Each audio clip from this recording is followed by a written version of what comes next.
สบายดีพ่อแม่พี่น้องทุกคนเฮายังเห็นภาพที่หลายๆคนยังเอาลง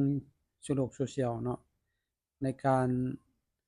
กระบวนการขุดค้นแร่ธาตุต่างๆพี่น้องอยู่ในพื้นที่ต่างๆในขอบเขตทั่วประเทศสปป.ลาวเรานี่แหละพี่น้องเนาะอ่วันก่อนนี้เราจะเห็นทางภาครัฐเพิ่นที่ว่าลงกวดกาและยึดพาหนะต่างๆที่ว่าลักลอบขุดแร่ธาตุต่างๆเนาะอยู่ในสปป.ลาวโดยบ่ได้รับอนุญาตต่างๆแต่ว่าเรายังเห็นเรื่อยๆมาพี่น้องเนาะหลายคนยังเอาลงให้ทุกคนได้เห็นอยู่พี่น้องบ่ว่าจะเป็นการขุดค้นคำนี่พี่น้องการขุดค้นแร่ธาตุต่างๆตามห้วยน้ำลำชีเนาะตามภูผาป่าดงต่างๆที่ว่ายังเป็นขบวนการอยู่เนาะแต่ว่าเราเห็นภาพที่เขาเอาลงนี่บ่ฮู้ว่าก่อนหรือหลังที่เพิ่นประกาศเตือนเนาะถ้าว่ามันเป็นการหลังเนาะหรือว่าเป็นการที่ทางเจ้าหน้าที่มารู้ก็เราก็อยากให้คลิปดังกล่าวนี่ไปฮอดไปถึงเจ้าหน้าที่เนาะ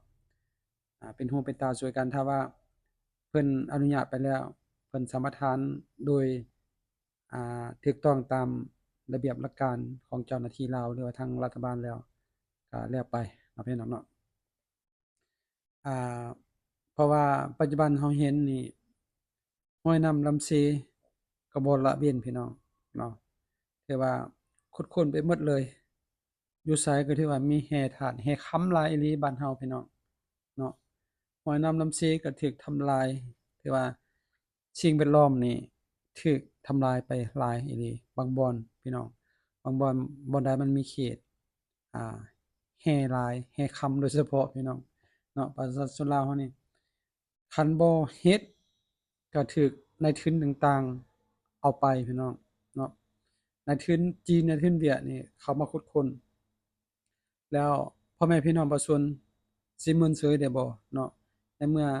ทรัพย์สมบัติเป็นของทุกคนแต่ว่าต่างชาติมาขุดค้นจะเป็นพ่อแม่พี่น้องประชาชนก็ต้องได้ลงมือเฮ็ดพี่น้องลงมือหาเองนี่ห้วยน้ำลำเชบ่ใดมันมีก็พากันขุดค้นโลดเนาะนี่เห็นบ่พี่น้องหรือว่า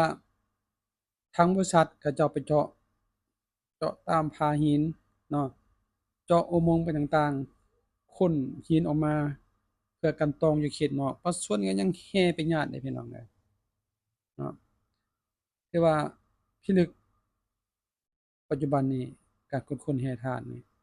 จักถูกต้องบ่ถูกต้องเราเห็นหลายคนเอาลงสู่โลกโซเชียลเนาะบัดนี้เราจะให้พี่น้องได้เบิ่งบางคลิปพี่น้องเนาะบางคลิปตัวนี้จะเป็นคลิปเขาเจ้าขุดค้นคำอยู่ห้วยพี่น้องเบิ่งกัน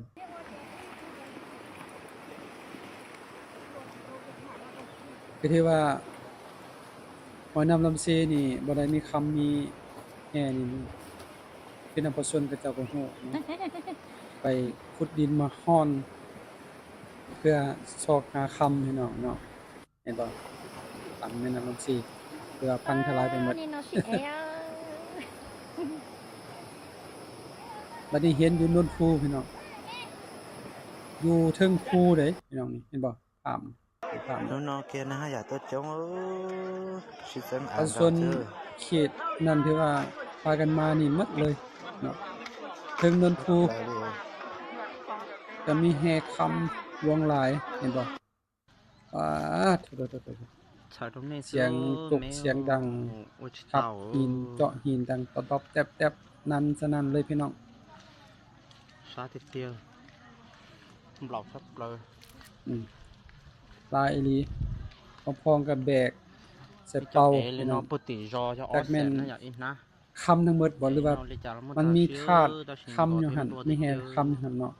ก็เอาไปฮ้อนอยู่บ้านอยู่เมืองไปทุบเอาอยู่บ้านอยู่เมือง đôi เนาะ đôi xin lỗi เพราะว่า ta อยู่หั่นมันจะบ่มีน้ำบ่มีน้ำต้องฮ้อนเขาเจ้าก็ใส่เป่านี่แหละคนมีอยู่เทิงในภูเนาะ โอ้อันนี้ก็เอ๊ะภาพตัวนี้มันมีห้วยมีน้ำอยู่หั่นเขาเจ้าฮ้อนเอาอยู่หั่นเลยเนาะใส่บาเนาะใส่บาฮ้อนเนาะสุดแล้วแต่เทคนิคของ ง่ายเลย ทุกคนเนาะสำหรับพ่อแม่พี่น้องประชาชนที่เคยประสบการณ์เรื่องการฮ้อนคำหาคำ แต่แม่นอนหันกูตาเลยอยู่ว่า ผมมีเวลาที่มาบอกนำพวกเจ้าไล่น่ะลงมาผมมาหาเฮาเนี่ยนะคุณผู้ได้ยังไงมาเอามาไพ่แหละผมมีแต่เป็นมดกดดันเลยนะผมมาเฮานี่ก็ โอ้ไปเนี่ยจะเห็นอยู่ในถ้ำอีกพี่น้องเนาะเขาจะเจาะอุโมงค์ไป เด็กโต นี่ตามที่ผู้เอาลงคลิปบอกว่า 12 โมงกลางคืนน่ะก็ยังบ่พักบ่พรพี่น้องนี่เห็นบ่ภาพนี่เจาะอุโมงค์เข้าไปเลย ตีลูเสียเหรออุจาริโอ โอ้บ่ธรรมดาเนาะบ้านเมืองเฮาเป็นขบวนการเลยกดคนแห่จัดถูกต้องบ่ถูกต้องเฮาขออนุญาตเอาลงเด้อทุกคนเด้อ ไปเยอะอมบดเตะเดลักเกตของน้องเนาะเอ้ เห็นบ่พี่น้องคือว่าเฮาเอาลงแต่บางคลิป แต่ไม่มีหลายคลิปเด้อพี่น้องหลายขนาดเนาะแต่เฮาเอาลงเป็นตัวอย่างให้ทุกคนได้เบิ่งวันนี้จะให้พี่น้องได้เบิ่งภาพการค้นแห่บางแห่อีกพี่น้องหัวข้อที่เขาเจ้าเขียนบอกว่า คนจีนจ้างพ่อแม่พี่น้องประชาชนลาวเนี่ยนะเจาะดินใส่สารเคมีเพื่อเอาแห่ที่หายากอยู่เขตแถวเมืองคูนแขวงสะพวงกับเขตบ้านเมืองกวนแขวงหัวพันพี่น้องตัวนี้จะแม่นอยู่เทิงโนนภูพี่น้องเทิงโนนภูแต่ว่าอยู่ไสเขาเจ้าก็ฮู้หมดว่ามีแห่อิหยังแดเนาะ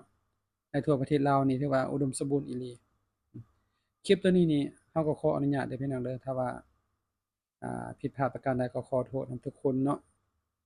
ถ้าว่าถูกต้องตามกฎหมายถูกต้องตามระเบียบการที่เจ้าหน้าที่อนุมัติไปแล้วก็ยินดีนำขอโทษนำทุกคนที่เฮาเอาคลิปนี้ลงตื่มอีกเนาะเพราะว่าเฮาก็บ่ได้เอาลงดอกเห็นแต่เขาเอาลงพี่น้องการค้นแฮ่ตัวนี้น่ะแม่นอยู่เนินภูพี่น้องนี่มันภาพนิ่งอยู่เทิงเนินภูเนาะจะใช้เหล็กทั้งลุมเป็นกระบอกพี่น้องทั้งเดิมทั้งเทิงนี่เป็นด้ามเหล็กเนาะทั้งลุมก็เป็นเหล็กคือกันก็เป็นกระบอกเป็นรูเขาเจ้าจะใส่ซักลงพื้นดินพี่น้องทั้งแล้วก็เอาดินออกทิ่มแล้วก็ทั่งลงไปเนาะขึ้นมาก็ดินถูกทิ่มให้มันเป็นรูลงไปต้องใช้แรงพี่น้องใช้แรงอีหลีผู้เดียวนี่อาจจะบ่แพ้เฮาเห็นนี่มี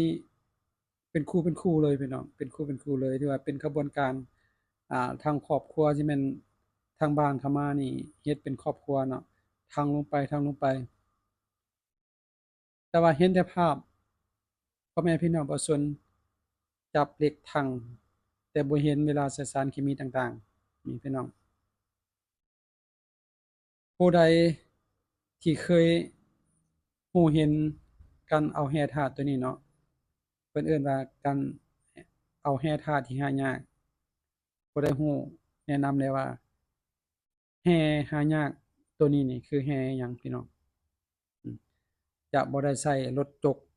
จะบ่ได้ใช้รถแมคโครจกเพื่อฮ้อนเอาพี่น้องจะใช้เหล็กทั่งลงให้มันเป็นรูเนาะบางเทื่อก็ถอกน้ำเคมีลงไปนี่เบิ่งคลิปนำกันพี่น้อง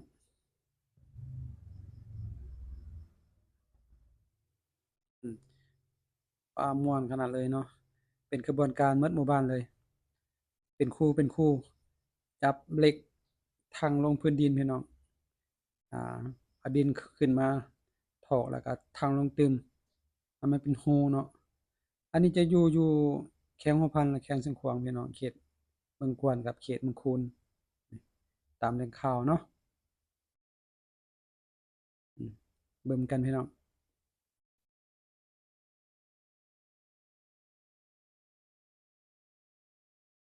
ตัวนี้นี่จะบ่ได้ทำลายปลามีแต่เจาะหูอย่างเดียวบ่ได้จกกินเนาะ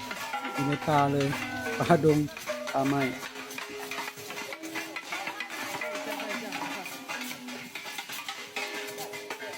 บัดนี้จะให้พี่น้องได้เบิ่งทางบุมเนาะทางลุมจะเป็นอ่างนี่เนาะตัวนี้เป็นอ่างบรรจุน้ำบ่เข้าใจว่าแม่นน้ำผสมสารเคมีหรือบ่เนาะปลาเบิ่งภาพกันงามหน่อยหนึงเป็นผู้ถ่ายคลิปนี่เป็นชนเผ่ามงบอกว่าภาษามงเราบ่เข้าใจพี่น้องผู้ใดฮู้ก็อธิบายให้ได้เนาะเห็นบ่โอ้ถือว่าบ้านเมืองเฮานี่อุดมสมบูรณ์หลายเอาพี่น้องถือว่าเฮาขออนุญาตเอาคลิปดังกล่าวนี้ลงสู่โลกโซเชียลทาง YouTube เนาะถ้าว่าล่วงเกินทางเจ้าหน้าที่เฮาก็ขอโทษนํทุกคนเนาะถ้าว่าทุกภาพดังกล่าวนี่นะการกดคนดังกล่าวนี่ถูกต้องตามระเบียบกฎหมายทางเจ้าหน้าที่อนุมัติแก้ไขหรือว่าให้ทางในทุนสัมปทานแล้วก็ดีใจนำเพราะว่าพ่อแม่พี่น้องประชาชนก็ได้มีค่าแรงเพื่อขุดค้นนำในทุนดังกล่าวเนาะแต่ว่าถ้าว่าขบวนการดังกล่าวการขุดค้นดังกล่าวทางเจ้าหน้าที่บ่รู้บ่เห็นบ่ได้รับอนุญาตเฮาก็อยากให้เหตุการณ์ดังกล่าวและคลิปดังกล่าวนี้ไปฮอดไปถึงเจ้าหน้าที่เนาะเพื่อช่วยกันปกป้องทรัพย์ในดินสินในน้ำของพ่อแม่พี่น้องประชาชนลาวทั้งชาติพี่น้องมันเป็นทรัพย์สมบัติรวมของประเทศพี่น้องเนาะถ้าว่าคิดพลาดประการใดข้าพเจ้าขอโทษขออภัยนำทุกคนที่เอาคลิปนี้ลงเนาะขอโทษนำทุกคนหรือว่าผู้ใดถ้าว่าถูกต้องแล้วก็แล้วไปเนาะผู้ใดเข้ามารับชมก็อย่าลืมกดไลค์กดแชร์กดติดตามในช่องของอนุพสมได้เนาะขอขอบใจทุกคนที่เข้ามารับชมขอขอบใจ